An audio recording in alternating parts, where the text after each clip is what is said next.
Έχετε σκεφτεί ποτέ πώς λειτουργούν τα αρπακτικά ανάμεσά μας?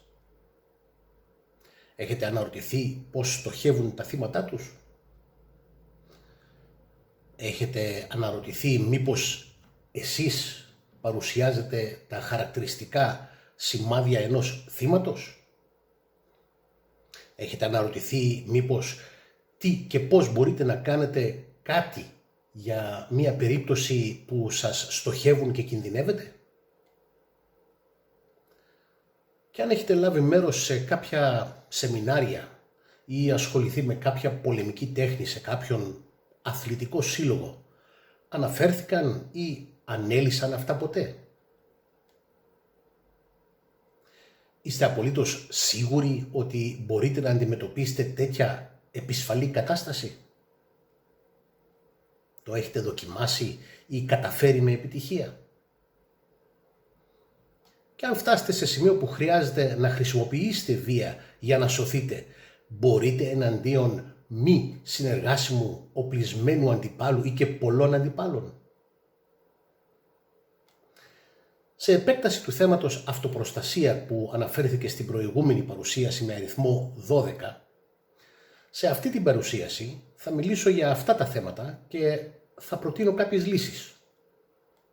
Αν θέλετε, παρακολουθείτε να μάθετε πώς εμείς στην κοινότητα του Combatives Group βλέπουμε αυτά τα θέματα και τι κάνουμε για να τα αντιμετωπίσουμε.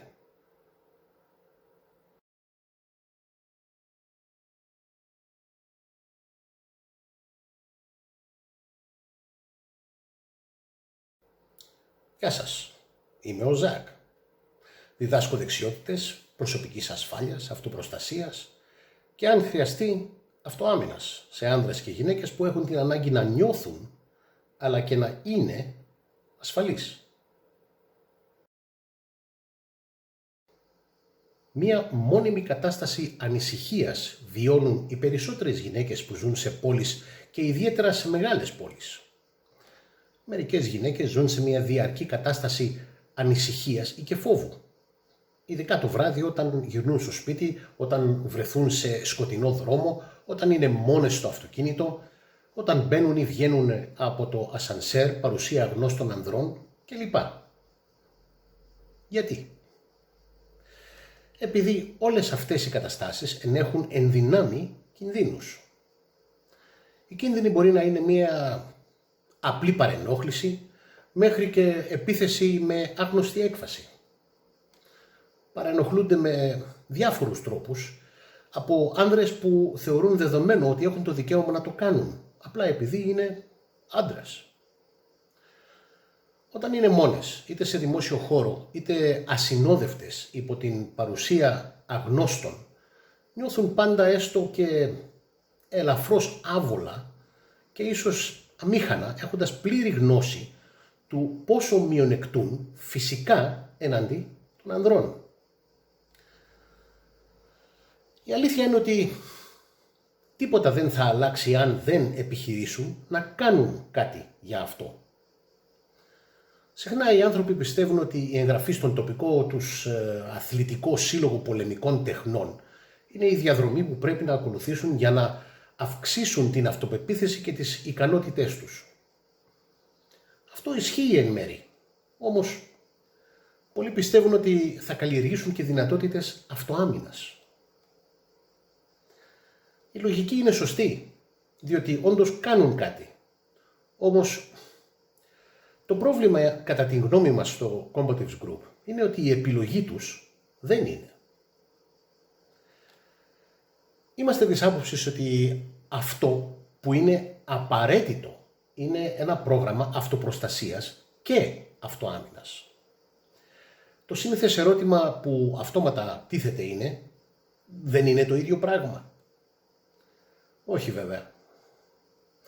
Το γιατί το λέμε αυτό βρίσκεται στις παρουσιάσεις 1 μέχρι και 10D. Εδώ είναι όπου τα θέματα γίνονται λίγο πιο περίπλοκα. Και τα τρία, πολεμικές τέχνες, μαχητική άθληση και αυτοάμυνα, θα σας διδάξουν τεχνικές και την ορθή χρήση τους. Όμως όσον αφορά την αυτοάμυνα και το ευρύτερο θέμα της, είναι μόνο οι τεχνικές γροθιάς και κλωτσιάς αυτό που χρειάζεται κανείς? Μαθαίνοντας να υπερασπιζόμαστε τον εαυτό μας και να εκμηδενήσουμε τις φοβίες, τις ανησυχίες μία για πάντα, δεν έχει να κάνει απλά με την μάθηση μιας υποτιθέμενης θεραπείας. Είμαστε της άποψης ότι η πρόληψη είναι πολύ καλύτερη. Είναι σίγουρα κατά πολύ λιγότερο επικίνδυνη και προσφέρει και πολύ περισσότερες επιλογές.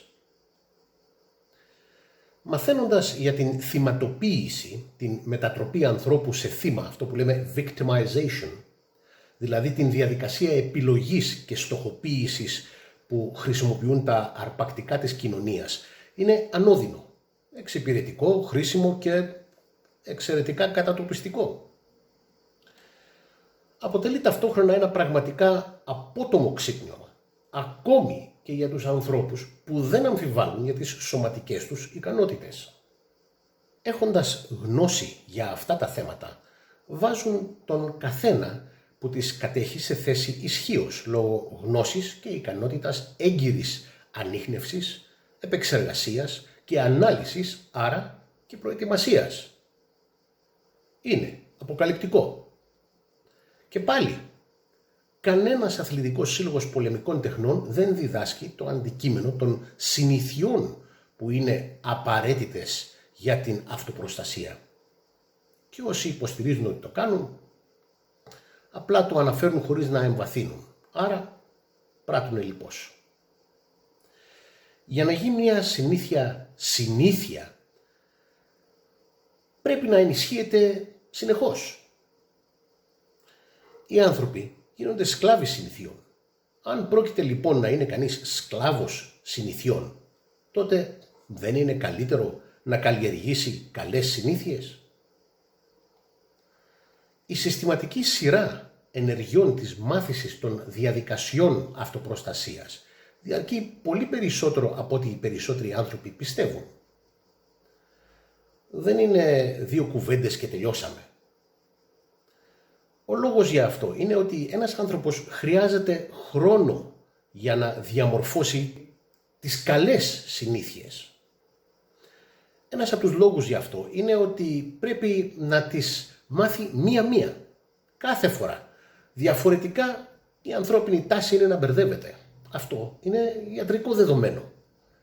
Δεν έχει σημασία πόσο πιστεύουμε ότι μπορούμε να χειριστούμε πολλαπλές διεργασίες ταυτόχρονα, το λεγόμενο multitasking.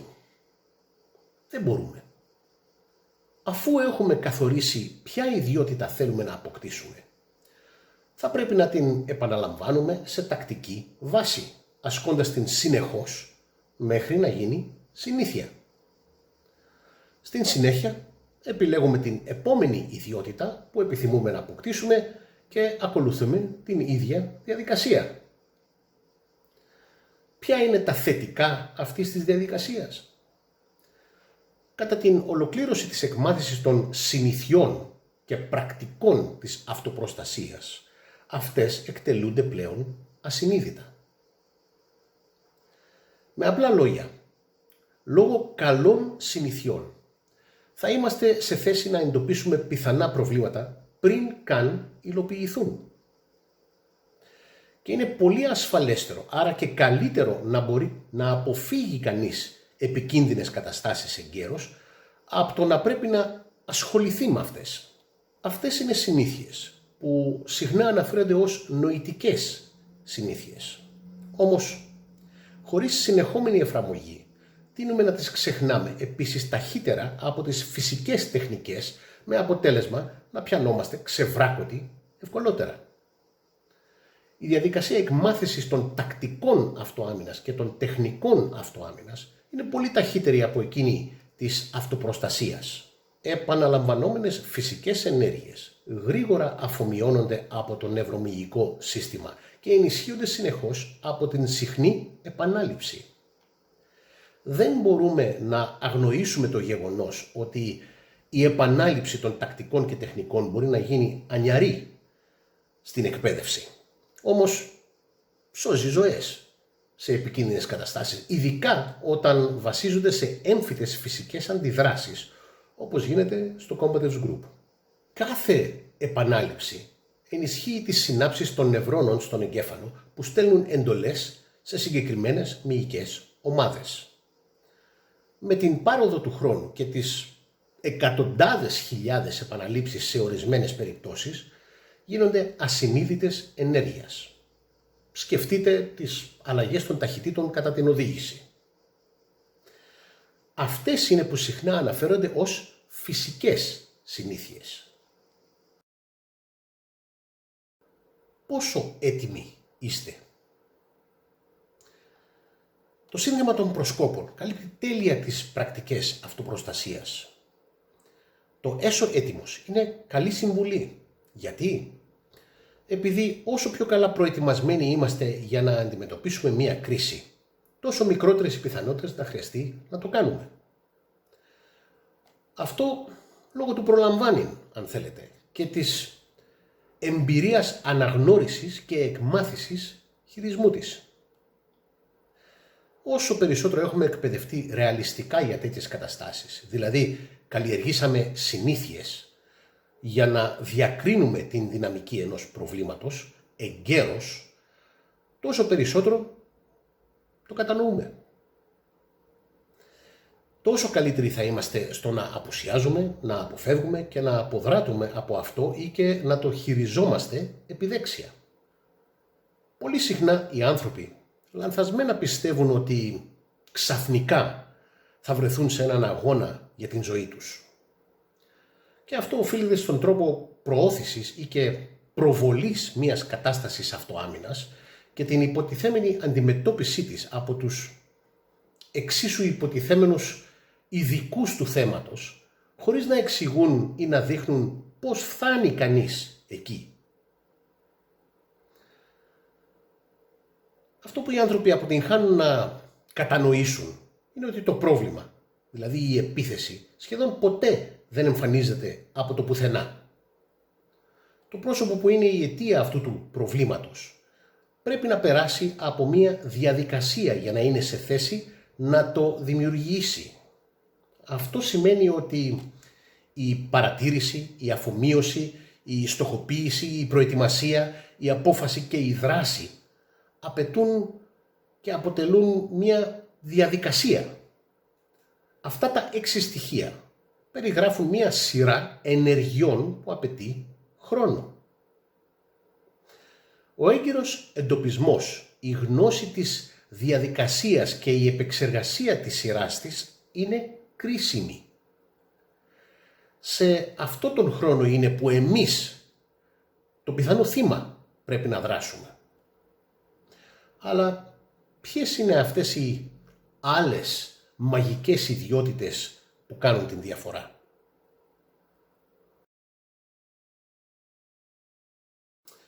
Μήπως εκπέμπεις σήματα θύματος? Η γλώσσα του σώματος παίζει κυρίαρχο ρόλο στην επιλογή του θύματος.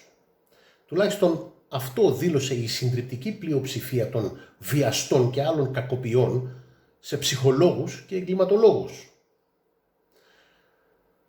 Το σώμα μας και η κίνησή μας προδίδουν τις συνήθειές μας, την ψυχική μας κατάσταση, ακόμη και τον χαρακτήρα μας.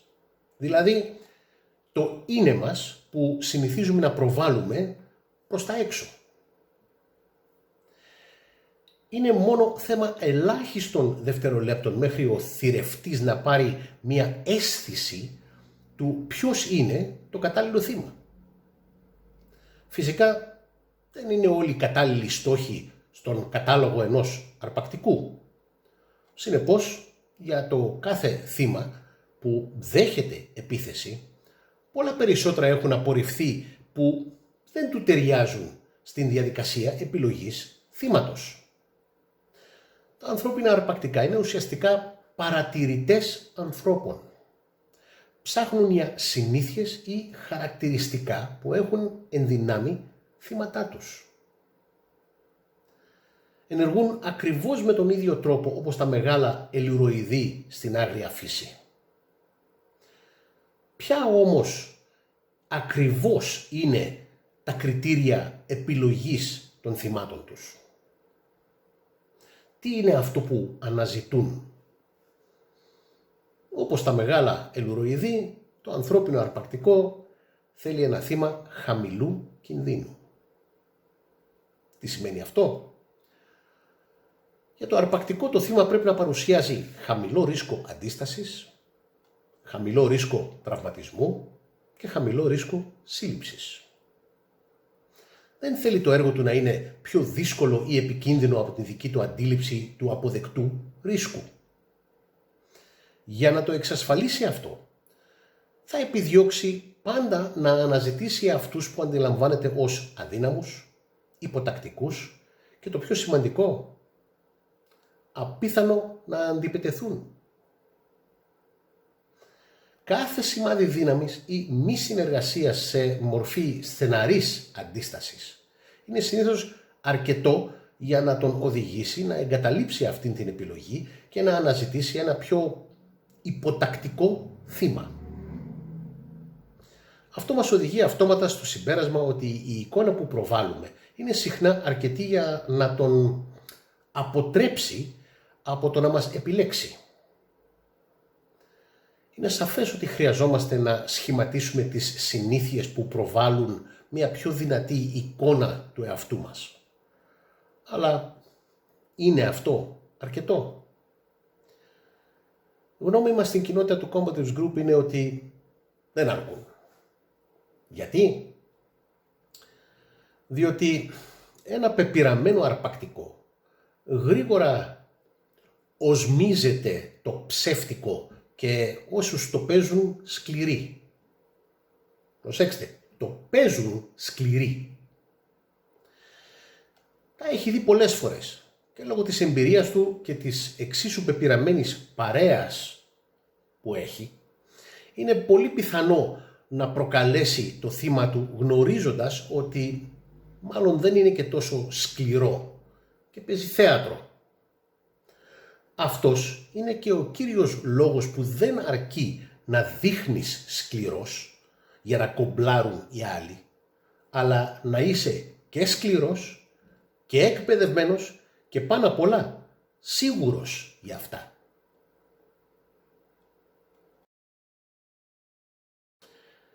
Τι είναι η μελέτη Grayson-Stein? Σε ποιον απευθύνεται? Ποιες ήταν οι αποκαλύψεις της μελέτης αυτής? Πώς στοχεύουν τα κοινωνικά αρπακτικά τα θύματά τους? Έχουν τα κοινωνικά αρπακτικά κάποιον συγκεκριμένο τύπο? Ας το μελετήσουμε λίγο. Θα ήταν εύκολο να λέμε στις γυναίκες ασκούμενές μας να αποκτήσουν την συνήθεια της προβολής μιας γενναίας δυναμικής εικόνας. Να κοιτούν τον ενδυνάμει επιτιθέμενο στα μάτια και να προσποιούνται ότι είναι σκληρές. Δυστυχώς δεν είναι τόσο απλό. Υπάρχουν πολλά περισσότερα στην ψυχολογία του άρπαγα που όλα αυτά τα ψηφούν. Δεν είναι τυχαίο όταν σας λέμε ότι πολλοί υποτιθέμενοι ειδικοί αυτοάμυνας αθλητικών συλλόγων νομίζουν ότι προωθούν γνώσεις και ικανότητες του δρόμου αναμασώντας πληροφορίες από άλλους ανίδεους στη βία. Μακάρι να ήταν τόσο απλά τα πράγματα. Τα ανθρώπινα αρπακτικά αναζητούν κάποιον που μπορούν να υποτάξουν και να ελέγξουν. Κάποια προγράμματα αυτοάμυνας υποστηρίζουν ότι πρέπει να υιοθετήσει κανείς μια προκλητική αντίσταση και απάντηση σε μια αντιπαράθεση, π.χ. γελώντας ή κοροϊδεύοντας τον παρενοχλητή. Το πρόβλημα με αυτό είναι ότι δεν γνωρίζετε τίποτα για αυτόν απέναντί σας και ενδέχεται αντί να αποθήσει το αρπακτικό να το φτιάχνει. Επίσης, αυτό που μπορεί ίσως να αποτρέψει έναν απλά ενοχλητικό μαλάκα μπορεί να εξοργήσει κάποιον άλλον επικίνδυνο μαλάκα σε τέτοιο σημείο ώστε να ασκήσει βία, δηλαδή ξυλοδαρμό, βιασμό, δολοφονία ή και συνδυασμό αυτών. Η τολμηρή απάντηση μιας γυναίκας μπορεί να δημιουργήσει μια κατάσταση όπου ο επιτιθέμενος αισθάνεται ότι τον έχει σνομπάρει. Και τώρα, λόγω αυτού, νιώθει μειωμένος και υποχρεωμένος να πραγματοποιήσει τις σκέψεις, τις προθέσεις του και ακόμα και τις προτάσεις του ή και τις αρρωστημένες φαντασιώσεις του, προκειμένου να κυριαρχήσει και να ελέγξει το θύμα του. Αλλιώς αισθάνεται ότι έχει ταπεινωθεί. Συχνά τα κοινωνικά αρπακτικά, ειδικά τα ψυχολογικά ασταθές, ανταποκρίνονται με βομολοχία και με ακραία βία για να διατηρήσουν την αυτοεκτίμησή τους. Κάποιοι που μπορεί να έχουν κοινωνιοπαθητικές τάσεις μπορεί ακόμη και να ανταποκριθούν σε μια υπόνοια πρόκλησης, ακόμη και αν υποψιάζονται ότι υπάρχει μεγάλη πιθανότητα να μην επικρατήσουν οι ίδιοι σε μια ενδεχόμενη συμπλοκή. Για αυτούς υπάρχει πάντα και η ευκαιρία της εκδίκησης. Υπό το πρίσμα αυτό, δεν είναι σοφό για μια γυναίκα να δεχτεί δήθεν εκπαιδεύσεις και προτάσεις από ανίδεους αθλητές που προωθούν απλοϊκές λύσεις σε πολύπλοκα προβλήματα.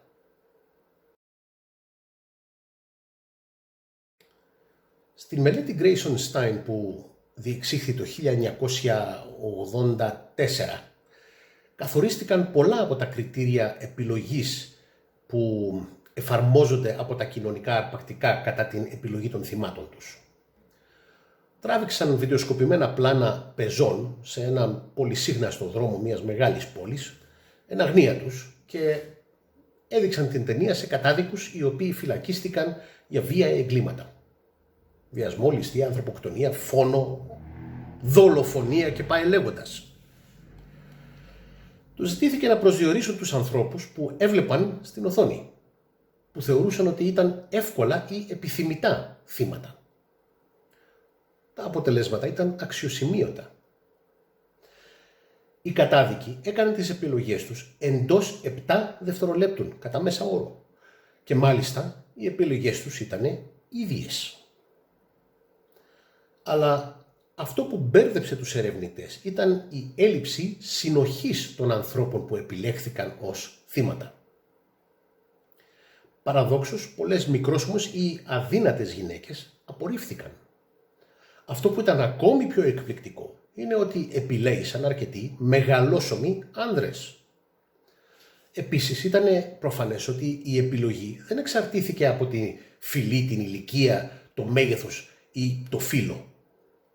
Δηλαδή, με την πρώτη ματιά δεν υπήρχαν προφανή κριτήρια. Το πιο παράξενο πράγμα ήταν ότι ακόμη και οι κατάδικοι δεν γνώριζαν ακριβώς γιατί επέλεξαν τα συγκεκριμένα θύματα. Οι εξηγήσεις τους ήταν συχνά απλές, όπως έμοιαζαν εύκολοι στόχοι. Με βάση αυτό, φαίνεται ότι μεγάλο μέρος της διαδικασίας επιλογής θύματος γίνεται ασυναίσθητα. Αυτό μας φέρνει στο τέλος του πρώτου μέρους της παρουσίασης. Αν θέλετε να μάθετε περισσότερα, επισκεφτείτε την ιστοσελίδα μας και εγγραφείτε στο κανάλι μας για να ειδοποιηθείτε για νέες παρουσιάσεις. Μέχρι τότε, να προσέχετε εκεί έξω.